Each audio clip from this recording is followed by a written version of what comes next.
الحمدللہ وحدہ والصلاة والسلام علی من لا نبی بعدہ۔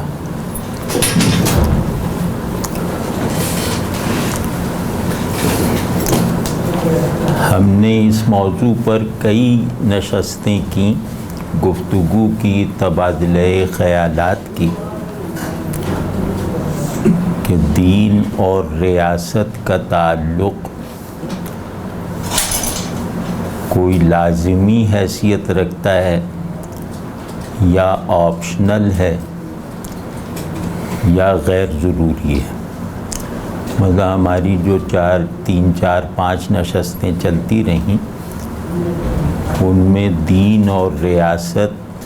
یا دین اور حکومت کے موضوع پر یہی تین رویے مختلف عنوانات کے ساتھ، مختلف استدلال کے ساتھ اور مختلف ترجیحات کے ساتھ سامنے آتے رہے۔ لیکن آج چونکہ پچھلی نشستوں کے جو مستقل شرکائے گفتگو ہیں ان میں سے اکثر لوگ نظر نہیں آ رہے، تو اس وجہ سے جو ہماری وہ اجتماعی گفتگو کا عمل تھا وہ شاید کسی واضح نتیجے تک نہیں پہنچا۔ لوگوں نے اپنے اپنے تصور اور خیال کو استدلال تو فراہم کیا، لیکن ایک سوال جو ہے وہ تشنۂ جواب رہ گیا، ایک مسئلہ جو ہے وہ حل ہونے کے قریب نہ آ سکا۔ وہ مسئلہ یہ ہے کہ ان تینوں تھیوریز کی موجودگی میں ایک مسلم ریاست یا مسلم اکثریتی ریاست اور مسلمانوں کی اکثریت پر بننے والا سماج اور مسلمانوں ہی کی اکثریت سے مرتب اور متعین ہونے والی اجتماعیت، ان کنڈیشنز میں کیا ہم پر دینی پہلو سے یہ ذمہ داری وارد ہوتی ہے، عائد ہوتی ہے کہ جس دین کو ہم مانتے ہیں اس دین کو اپنی زندگی کے لیے، اپنی زندگی کے تمام ضروری معاملات کے لیے ایک بائنڈنگ فورس بنائیں، ایک رہنما قوت اور بائنڈنگ طاقت بنائیں، کیونکہ دین میں سے یہ دو عناصر اگر نکل جائیں تو دین کو ماننے کا کوئی قابل التفات جواز نہیں رہتا۔ پہلا عنصر یہ ہے کہ یہ بائنڈنگ ہوگا، مطلب مجھے اس کے دیے ہوئے حدود میں، اس کی بنائی ہوئی باؤنڈریز میں جینا مرنا ہوگا اور اپنے ذرائع اور مقاصد کو اسی سے اخذ کرنا ہوگا۔ تو اس کو کہتے ہیں کسی چیز کو بائنڈنگ فورس بنا لینا۔ دوسرے لفظوں میں یہ یوں کہیں کہ دین خدا کا کلام ہے جس کا مخاطب اس کا بندہ ہے، مطلب مخاطب کے ساتھ متکلم کی اس کے سوا کوئی نسبت، مطلب اس سے بڑی کوئی نسبت نہیں ہے کہ یہ کلام اللہ جس مخاطب کو سنایا جا رہا ہے وہ لازماً اس کا بندہ ہے۔ تو اگر ہم دین کا مخاطب ہونے کی پوزیشن لے کر ہم دین کو قبول کرنے والے کی حیثیت پر کھڑے ہو کر دیکھیں تو یہ چیز فطری اور بدیہی ہے، یہ چیز محتاج استدلال بھی نہیں ہے کیونکہ غیر فطری ہے۔ فطری چیز محتاج استدلال نہیں ہوتی اور غیر فطری چیز پر کوئی دلیل کارگر نہیں ہوتی۔ تو جب میں نے اپنے اصولی تشخص کو عبداللہ کی حیثیت سے قبول کر لیا، جب مسلمان نے اپنی مجموعی پہچان کا مطلب ہے کہ میرے تعارف اور میرے مقاصد کا وہ دائرہ جس میں میری دیگر حیثیتیں، شناختیں اور مقاصد سمائے ہوئے ہوں، تو دین اس لحاظ سے بائنڈنگ ہے کہ یہ نہ صرف یہ کہ مقصود فراہم کرتا ہے بلکہ مجھے اپنا پرنسپل تشخص بھی عطا کرتا ہے۔ پرنسپل تشخص کا وہی مطلب ہے کہ انسان کا ایک ایسا تعارف جو اس کی تمام حیثیتوں میں جاری اور ان پر حاکم رہے۔ تو جب میں نے دین بمانی بندگی کے نظام کو قبول کیا ہے، یا دوسرے لفظوں میں جب میں نے اللہ کا بندہ ہونا قبول کیا ہے، تو میں جو ہوں وہ ایک فطری انسانی اجتماعیت کا فعال یونٹ ہوں۔ مطلب میں کہنے کا کوئی مطلب نہیں ہے اگر اس کے پیچھے اجتماعیت پس منظر کے طور پر میننگ گیونگ فورس کے طور پر موجود نہ ہو۔ میں کو اگر اجتماعی سیاق و سباق سے نکال دیا جائے تو میں کا کوئی مطلب، کوئی جواز اور کوئی مصداق بھی باقی نہیں رہے گا۔ تو میں ریلیٹیو ہے، انسان کا نوعی وجود جو ہے، یعنی انسان بطور کل حقیقی ہے، انسان بطور فرد اضافی ہے۔ تو دین جو ہے وہ مجھے دونوں جہتوں پہ اپنا مخاطب کرتا ہے، میری نوعی کلیت کی جہت سے بھی مجھے مخاطب کرتا ہے، اور میری انفرادی حیثیت سے بھی مجھ سے خطاب کرتا ہے، اور میرے ان دونوں پہلوؤں کے لیے خود کو بائنڈنگ بناتا ہے۔ ٹھیک ہے نا؟ تو مطلب میں اور میری شناخت کے تمام نفسیاتی، روحانی، اخلاقی، انفرادی، اجتماعی مراتب جو ہیں وہ سب کے سب میرے اسلام لاتے ہی مجھ پر واجب ہو گیا کہ وہ سب کے سب اس سے ڈیفائن ہوں گے۔ میرا فرد ہونا بھی اسلام سے ڈیفائن ہوگا، میرا اجتماع اور معاشرہ ہونا بھی، میرا ایک اجتماعی وجود ہونا بھی اسلام سے ڈیفائن ہوگا، کیونکہ انسانوں نے ابھی اس طرح کی دو لختی سیکھی نہیں ہے، اس طرح کی ڈویلٹی انسانوں کے شعور اور تجربے دونوں سے باہر ہے کہ ان کے انفرادی وجود کا سبسٹنس آف ڈیفینیشن کچھ اور ہو اور ان کے اجتماعی وجود کے حدود تعارف کچھ اور ہوں، یعنی ان کا میں کچھ اور ہو، ہم کچھ اور ہو۔ مختصر یہ کہ دین کیا ہے، اس کا جواب ایک فطری تناظر میں بھی ملتا ہے، اور وہ حجت ہے۔ یعنی انسان کے لیے وہی دلیل حجت ہوتی ہے جس کا سورس شریعت ہو، تصدیق کنندہ فطرت ہو۔ تو اس پہلو سے اسے حجت کہتے ہیں،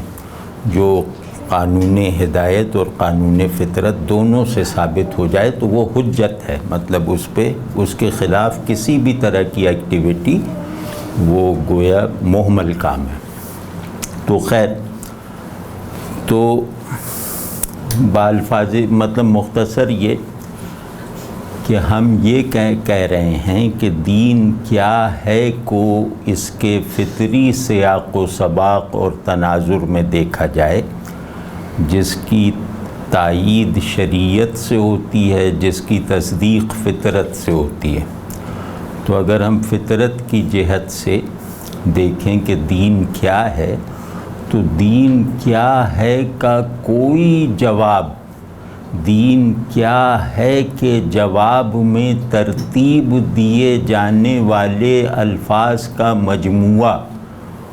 اس وقت تک بے روح اور بے معنی ہے جب تک ہم دین کے اس جوہر تک نہ پہنچیں کہ دین بائنڈنگ ہوتا ہے، دین سامان رہنمائی ہوتا ہے۔ یہ دین کے بارے میں فطرت میں راسخ تصور ہے، یعنی دین بمعنی کلام اللہ بھی لیں تو کلام اللہ کے بارے میں انسانی فطرت میں راسخ تصور ہے کہ رب، معبود، مالک اور خالق کا کلام اپنے مخاطب کے لیے بائنڈنگ ہوگا اور اپنے مخاطب کے لیے سامان ہدایت ہوگا، یعنی اپنے مخاطب کے لیے حجت صریح ہوگا اور اپنے مخاطب کے لیے سامان ہدایت ہوگا۔ تو ہم پہلے پہلو پہ بات کر رہے تھے کہ دین کا بائنڈنگ ہونا جو نفس دین کا لازمہ ہے، بائنڈنگ ہوئے بغیر کوئی کلام، کوئی حکم، کوئی بیان خدا سے نسبت پیدا ہی نہیں کر سکتا۔ خدا کا ہر کلام، خدا کی ہر ہدایت، خدا کا ہر حکم، خدا کا ہر اظہار اپنے مخاطب، اپنی آڈینس کے لیے پہلے ہی قدم پہ بائنڈنگ ہے۔ جیسے اللہ بندے کے لیے بائنڈنگ ہے، ویسے ہی اللہ کا دین بندگی کے تمام اسٹرکچرز اور سانچوں کے لیے، سطحوں کے لیے بائنڈنگ ہے۔ واضح ہے نا؟ تو اگر ہمارا دین بائنڈنگ ہے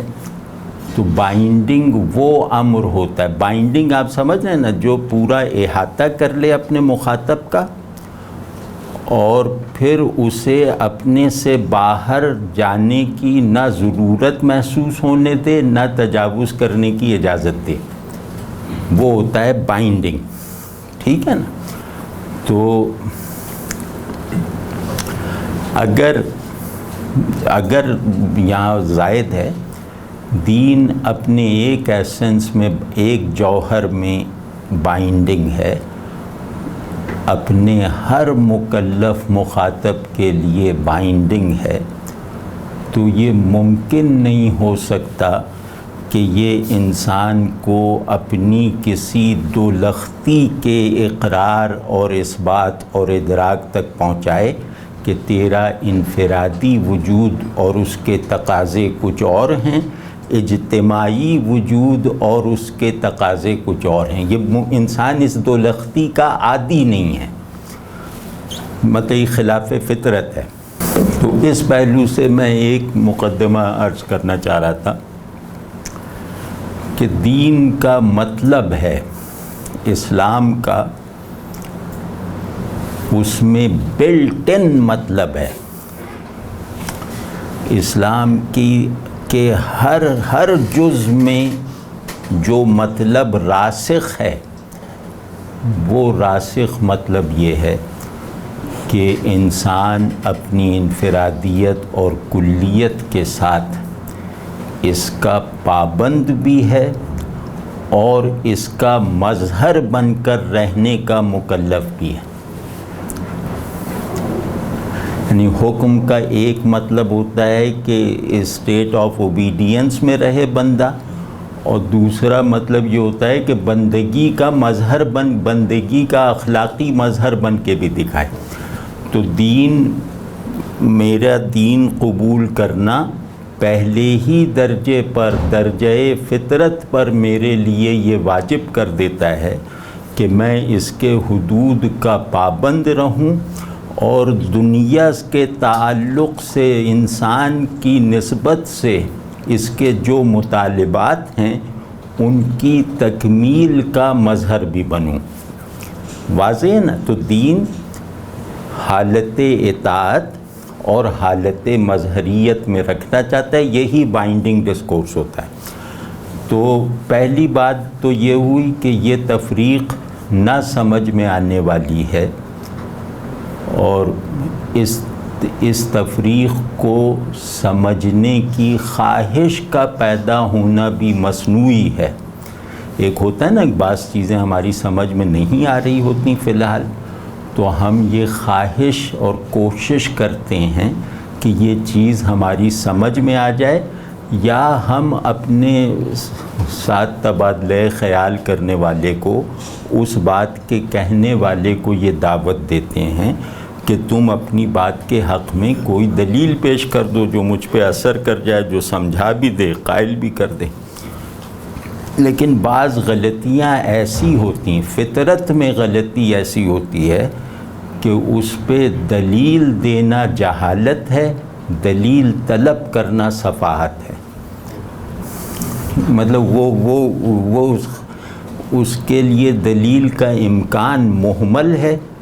دلیل کی کوشش لایعنی ہے۔ فطری حقائق انہیں کہتے ہیں۔ تو ہم یہ کہہ رہے ہیں کہ یہ اس طرح کی ایک بات ہے کہ جو اللہ جس طرح میری انفرادیت کو بندگی کے مستقل متعین دائرے میں رکھنا چاہتا ہے، یہ ممکن نہیں ہے کہ وہ میرے اجتماعی وجود کو تکمیل بندگی کے انہی مطالبات سے لا تعلق رکھے جو وہ فرد کی حیثیت سے مجھ سے کر رہا ہے۔ یہ ممکن ہی نہیں ہے، مطلب یہ خلاف فطرت ہے۔ تو پہلی بات کو اگر ہم فریز کریں مختصر اس میں، تو ہم یہ کہیں گے کہ اسلام اپنے ماننے والوں سے انفرادی اور اجتماعی دونوں سطحوں پر اللہ کی طرف اطاعت گزاری کے ساتھ یکسو رہنے کا مطالبہ کرتا ہے، اور اس مطالبے میں کوئی استثناء نہیں ہے، اور اس مطالبے پر موقوف ہے دیگر احکام کی تعمیل۔ واضح ہے نا؟ یعنی مسلم اجتماعیت اس فریضے کو نظر انداز کر کے گناہ گار ہوگی اسی طرح جس طرح ایک فرد نماز روزہ چھوڑ کے گناہ گار ہوگا۔ ٹھیک ہے، یہ پہلا مقدمہ، اور یہ دین کے بائنڈنگ ہونے کی جہت سے ہے۔ دوسرے پہلو سے دیکھیے کہ اسلام محض ایک ریلیجن نہیں ہے، یا یوں کہہ لیں کہ تاریخ میں آنے والے ویلڈ ریلیجنز کی فہرست میں محض ایک اضافہ نہیں ہے۔ اسلام دین کی تکمیل کا نقطۂ کمال ہے، دین کے تکمیلی پروسیس کی تکمیل کا ظرف ہے۔ اسلام واحد الادیان ہے، آخر الادیان ہے، ٹھیک ہے، اور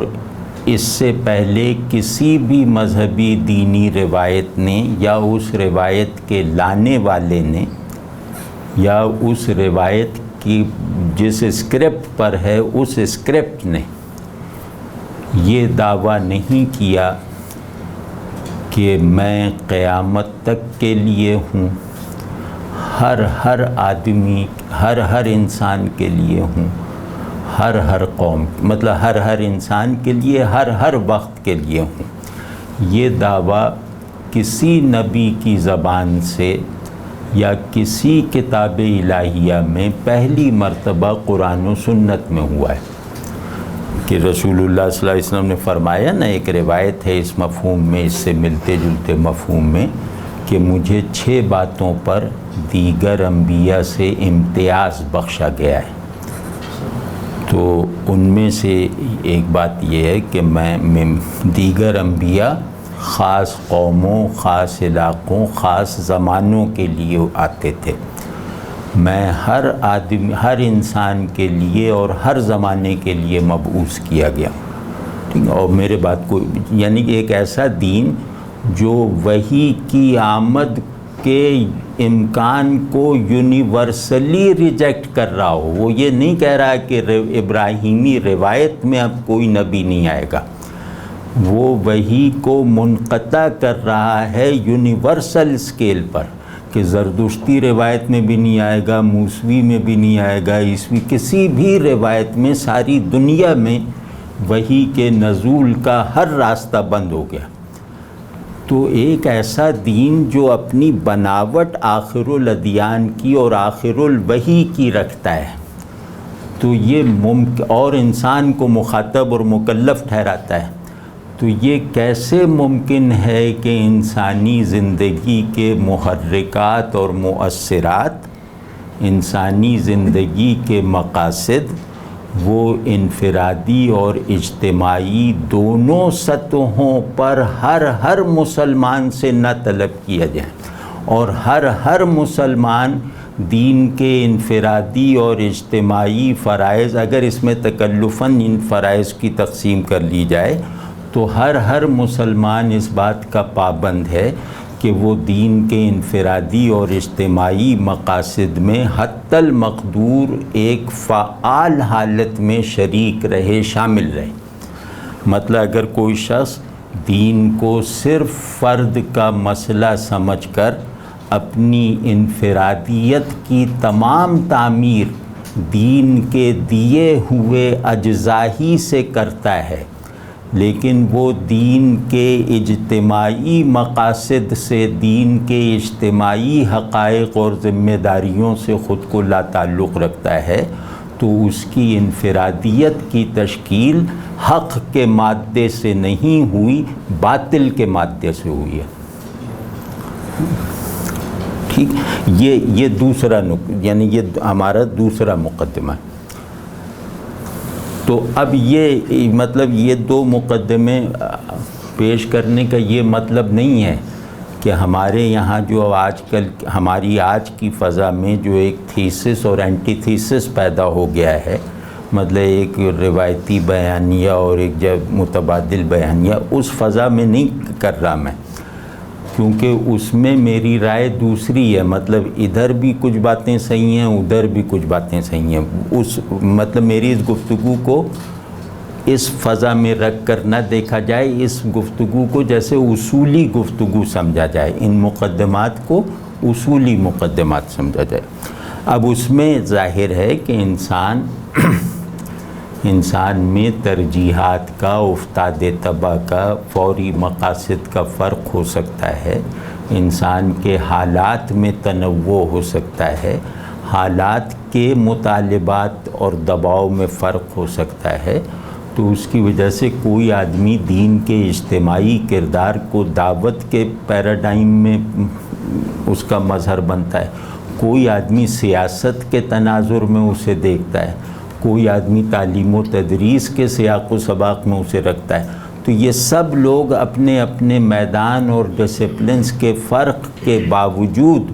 دین کے حقیقی اور فطری مطالبات میں ایک نیت اطاعت اور قصد ہم آہنگی کے ساتھ شریک ہیں۔ اس موضوع کے دوسرے رکن، دوسرے کردار یعنی ریاست پہ غور کرتے ہیں۔ ہمارے خیال میں موجودہ مذہبی فکر ریاست کے تصور میں زیادہ واضح نہیں ہے، یا ریاست کے بارے میں موجودہ مذہبی فکر جن تصورات کی شکل میں ظاہر ہوتی ہے وہ پسماندہ ہیں، وہ چاہے ادھر کی ہو چاہے ادھر کی۔ تو ریاست کی جیسے بالکل ابتدائی جو تعریف ہے، ظاہر سبھی جانتے ہوں گے، کتابی سی ہے۔ خیر اس کے آگے جو بات میں کہنا چاہتا ہوں عرض کروں گا کہ ریاست وہ جغرافیائی یونٹ ہے جس میں سماجی، سیاسی، معاشی نظم اجتماعیت، اقدار، قوانین اور ان دونوں کی حفاظت کرنے والی قوت پر مشتمل ہو۔ ٹھیک ہے نا، ریاست میں جو سب سے ضروری چیز ہے اس کا جغرافیہ ہے، اور وہ جغرافیہ بھی بدل سکتا ہے، ختم ہو سکتا ہے، وہ ایک الگ بحث ہے، لیکن ریاست میں سب سے زیادہ ضروری چیز جغرافیہ ہے، علاقہ ہے۔ تو ریاست ایک ایسے علاقے کو کہتے ہیں جو ایک آئین کا پابند ہو، جس کا ایک سیاسی نظام ہو، جس کی ایفیکٹو معاشی پالیسیز ہوں، اور جس میں سماجی تشکیل کا عمل کسی رکاوٹ کے بغیر چل رہا ہو۔ ٹھیک ہے نا؟ مطلب اس میں کچھ چیزوں کا اور اضافہ کر سکتے ہیں۔ تو ریاست کا جو آلۂ جارحہ ہے، یعنی ریاست کو جو اس جغرافیائی ٹکڑے کو ایک سیاسی، معاشی، سماجی نظام کی حیثیت دینے کا جو آرگن ہے، اسے حکومت کہتے ہیں۔ ٹھیک ہے جی؟ تو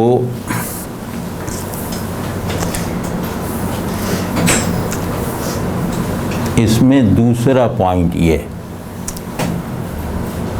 کہ ریاست میں ایک فزیکل یا مانی ہوئی جغرافیائی وحدت اور وفاق ضروری ہے، لیکن یہ ضروری نہیں ہے کہ ریاست میں بسنے والے ایک قوم کہلائیں۔ یعنی دنیا میں دونوں طرح کی ریاستیں موجود ہیں، رہی ہیں ہمیشہ سے، کہ بعض ریاستیں ایسی ہیں جن کے باشندے ایک قوم کہلائے، ایک قوم ہیں، اور بعض ریاستیں ایسی ہیں جن میں ایک قوم آباد نہیں ہے، بلکہ وہ کئی اقوام کا وطن ہے، کئی اقوام کا گھر ہے۔ تو اس میں جیسے بیچ کا راستہ مانہائم وغیرہ یہ بڑے سوشالوجسٹ تھے، ان لوگوں نے نکالا کہ قوم جب خود کو کسی نظریے اور نسل سے ڈیفائن کرے گی تو ریاست کثیر الاقوامی ہوگی، لیکن قوم اگر خود کو علاقے سے مشروط کرے گی، علاقے کو اپنی بنیاد بنائے گی، تب وہ ریاست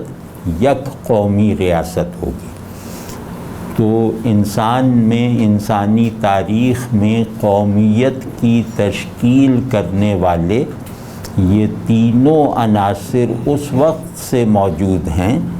جب شاید ریاست کا ادارہ قائم نہیں ہوا تھا۔ ریاست تو 5-7 ہزار سال پہلے کی بات ہے۔ تو انسانی سماج یا انسان کا اجتماعی وجود وہ جن اصولوں پہ اجتماع بنتا تھا، جن اصولوں پہ قبیلہ بنتا تھا، جن اصولوں پہ گروہ بنتا تھا، ان میں یہ تینوں چیزیں پائی جاتی ہیں: نسل، علاقہ اور نظریہ۔ ٹھیک ہے نا؟ تو اور قوم کی تشکیل کے یہ تین بنیادی عناصر آج بھی معطل نہیں ہیں، کیونکہ یہ فطری ہیں۔ قوم کہتے ہیں ایک ایسے اجتماعی کل کو جس کے افراد کسی نہ ٹوٹنے والے رشتے سے بندھے ہوئے ہوں، جس کو سوشالوجی کی زبان میں کہیں گے کسی جبری رشتے سے۔ جبری علم میں منفی لفظ نہیں ہے، تو کسی جبری اور نہ ٹوٹنے والے رشتے میں بندھی ہوئی اجتماعیت یہ قوم ہے۔ ٹھیک ہے نا؟ تو انسانوں نے اپنی اجتماعی وحدت کو، یعنی قوم کیا ہے؟ اجتماعی وحدت۔ تو اپنی اجتماعی وحدت کو ان تینوں بنیادوں پر کامیابی کے ساتھ استوار کر کے اور اس اساس پر اپنا نظم اجتماعی چلا کر دکھایا ہے۔ تو یہ نیچرل ہے، کیونکہ ظاہر ریاست نہیں تھی، معاشرے کے موجودہ معاشرت کے موجودہ اسالیب اور اصول اور مظاہر نہیں تھے، تو بالکل پریمیٹیو اجتماعیت میں بھی یہ تین عناصر اگر ملتے ہیں تو اس کا مطلب ہے کہ یہ عناصر اکتسابی نہیں ہیں، فطری ہیں۔ یہ عناصر کسی فکر کے نتیجے میں نہیں پیدا ہوئے بلکہ فطرت انسانی میں راسخ ہیں، ٹھیک ہے نا؟ تو اس پہلو سے اگر داخل ہوں تو ہمیں اس بات پر کسی طرح کی جھجک یا کمزوری یا ارریلیونس کا احساس نہیں ہونا چاہیے کہ ہمارا اجتماعی وجود جس نہ ٹوٹنے والے دھاگے سے جڑا ہوا ہے، جو اپنے افراد کو جس نہ ٹوٹنے والے دھاگے سے جوڑا ہوا ہے، وہ قومیت نہیں ہے، نسل نہیں ہے، لسانیت نہیں ہے، علاقائیت نہیں ہے، وہ ہمارا دین ہے، ٹھیک ہے؟ اگر سوشولوجیکلی، اینتھروپولوجیکلی یہ بات ویل پروون ہے کہ انسانی اجتماعیت کے نظریاتی مظاہر شروع سے چلتے آ رہے ہیں، نظریاتی اصول وحدت انسانی شروع سے کار فرما ہیں، تو مجھے اور آپ کو اس میں جھجکنے کی کیا ضرورت ہے کہ ہم اس روایت اجتماعیت کا تسلسل ہیں جو اپنے اجتماعی وجود کے حدود اور ان کے میکینکس اپنے نظریے اور عقیدے سے لیتی ہے۔ اور یہ کوئی اجنبی بات نہیں ہے، یہ کوئی صرف ایسی بات نہیں ہے جو مسلمان کہہ رہے ہوں یا جماعت اسلامی کہہ رہی ہو یا کوئی پولیٹیکل تنظیم کہہ رہی ہو یا کوئی اس طرح کا سیاسی مفکر، مذہبی سیاسی مفکر کہہ رہا ہے۔ یہ بات پورے دھڑلے سے، پورے اعتماد سے اور پورے انبار ثبوت کے ساتھ ہم آسانی سے کہہ سکتے ہیں۔ تو اور ویسے بھی اجتماعیت عنوان جو اختیار کرتی ہے، آپ یہ بات ذرا واضح رہے کہ ایک انسانی اجتماعیت ایکسیڈنٹل ہوتی ہے اور ایک انسانی اجتماعیت ایسی ہے جو مقصد اور عنوان حاصل کرتی ہے۔ تو مقصد اور عنوان حاصل کیے بغیر انسان میں اجتماعیت کے مدارج حیوانی اور اضطراری ہیں۔ تو جیسے ہی میری اجتماعیت ایک عنوان اختیار کرتی ہے کہ یہ دینی ہے، ایک ہدف قبول کرتی ہے کہ وہ آخرت ہے، وہ فلاح دنیاوی اور فلاح اخروی کا حصول ہے، وہ اللہ کی بندگی میں تکمیل کے مراحل طے کرنے میں ایک دوسرے کی کمک پر رہنا ہے، تو ویسے ہی ہم گویا اجتماعیت کی زیادہ سٹل، زیادہ ضروری، زیادہ نیچرل، زیادہ ریشنل اور زیادہ انسانی شرط کو پورا کر دیتے ہیں۔ یعنی جو مخلوق شعور رکھتی ہے،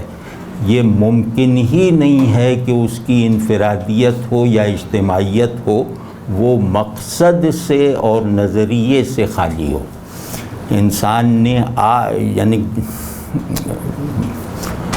کہہ لیں کہ جدید تاریخ میں بھی اور کلاسیکل ادوار میں بھی انسان نے آج تک غیر نظریاتی اجتماعیت کی کوئی ایک تشکیل بھی نہیں کی۔ ہر اجتماعیت جو ہے وہ نظریاتی ہوتی ہے۔ تو مطلب یہ کہ یہ بات ہم ایک علمی اور کلینکل اعتماد سے کہہ سکتے ہیں۔